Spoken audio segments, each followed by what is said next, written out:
Bonjour et merci d'être avec nous sur RT France. Qu'est-ce qui a particulièrement retenu votre attention dans ces échanges tout à l'heure ? Écoutez, en fait, ce qui m'a surtout vraiment impressionné, c'est qu'en fait, on s'aperçoit que depuis le mois de novembre, Vladimir Poutine ne s'adresse pas ce qui s'appelle la communauté internationale, mais à son peuple. Quand il demande des garanties de sécurité à l'OTAN et aux États-Unis, surtout, il sait pertinemment qu'il ne recevra rien de sérieux. Et en fait, c'est une manière de montrer à son peuple, regardez, j'ai tout essayé, j'ai essayé de demander des garanties de sécurité pour que les Occidentaux tiennent la parole qu'ils avaient donnée à Gorbatchev il y a 30 ans.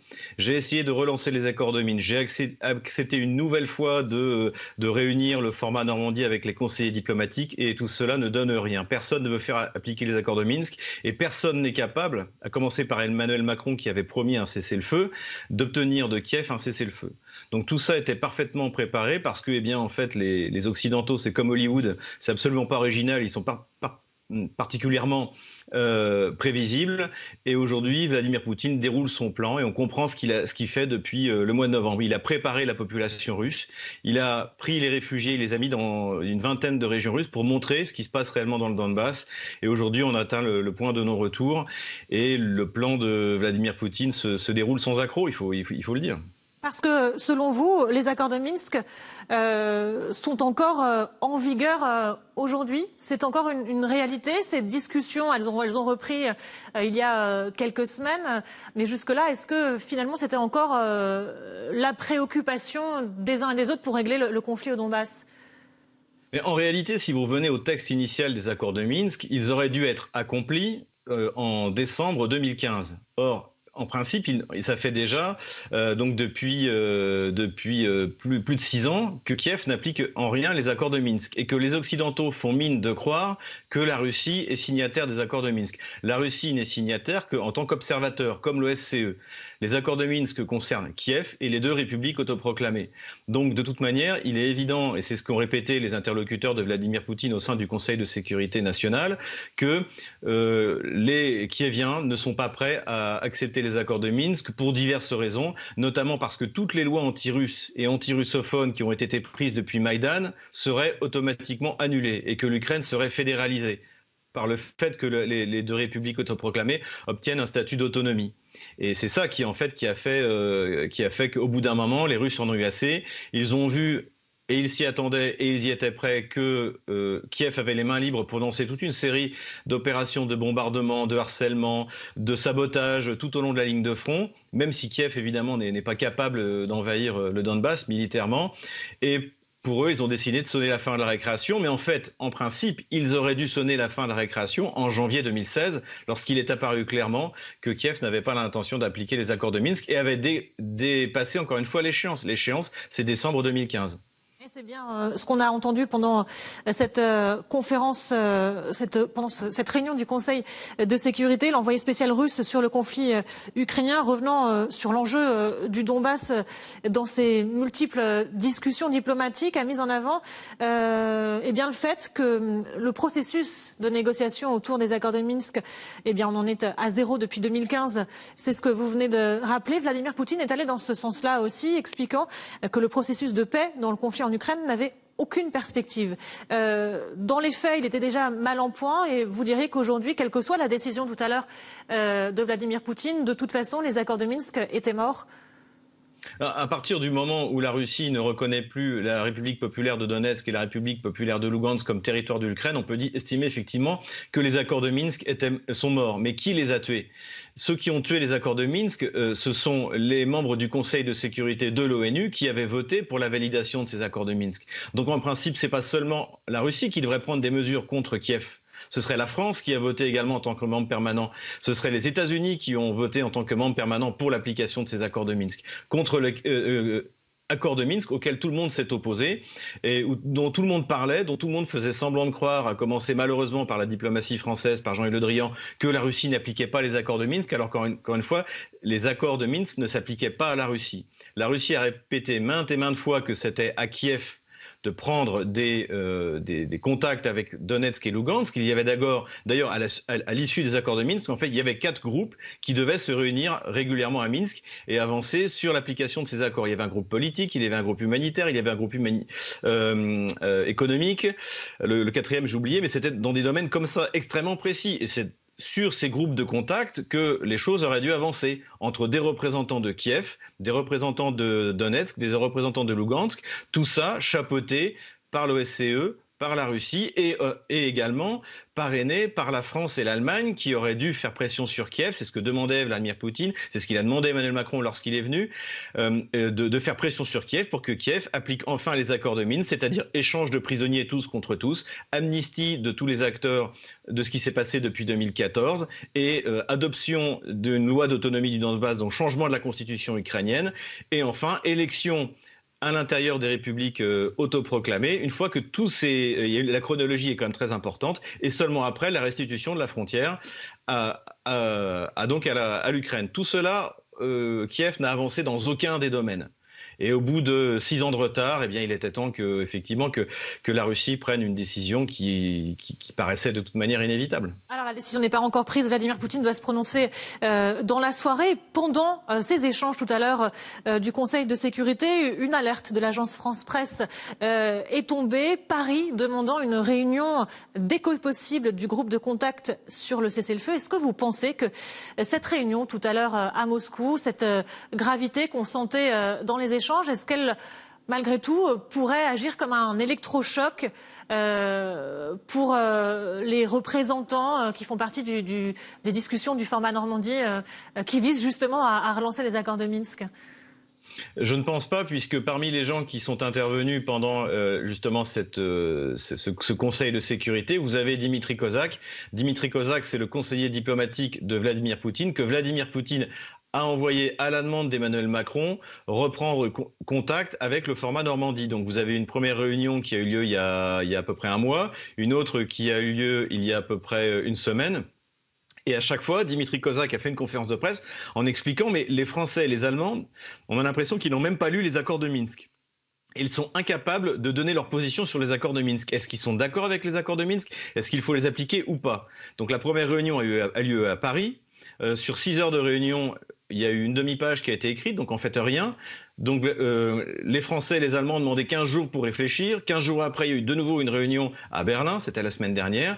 Et de cette réunion, une fois de plus, il n'est rien sorti. Ni Paris ni Berlin ne voulaient faire pression sur Kiev pour qu'ils appliquent les accords de Minsk, parce qu'eux-mêmes subissaient la pression de Washington pour que les accords de Minsk ne soient qu'un espèce de mantra qu'on allait répéter et dont personne en fait ne voulait prendre réellement connaissance, encore une fois, des articles et de la chronologie de l'application de ces articles. Donc non, on peut appeler à les réunions de tous les groupes de contact possibles et inimaginables. Il est clair que la Russie a déjà pris sa décision et que Vladimir Poutine a fait en sorte que le peuple russe tout entier adhère à cette décision, quelles qu'en soient les conséquences. Et la vraie question aujourd'hui, c'est quelles vont être les conséquences en fait. Et on va en reparler dans un instant. Vous restez avec nous, Xavier Moreau. On retrouve tout de suite, toujours en compagnie de Xavier Moreau, fondateur de Stratpol. On attend donc la décision de Vladimir Poutine. Il se prononcera dans la soirée, a priori, concernant la reconnaissance ou non de l'indépendance des 2 républiques autoproclamées du Donbass. Quelles seraient alors les conséquences ? En fait, dans la mesure où cette réaction de la Russie donc à la reprise des hostilités sur le front est assez inattendue, parce que vous aviez d'un côté le récit occidental donc qui nous annonçait une invasion russe. Donc Joe Biden a même parlé récemment, et Blinken, qu'ils avaient des informations comme quoi la Russie allait attaquer la ville de Kiev où vivaient, je cite, 3 millions d'innocents.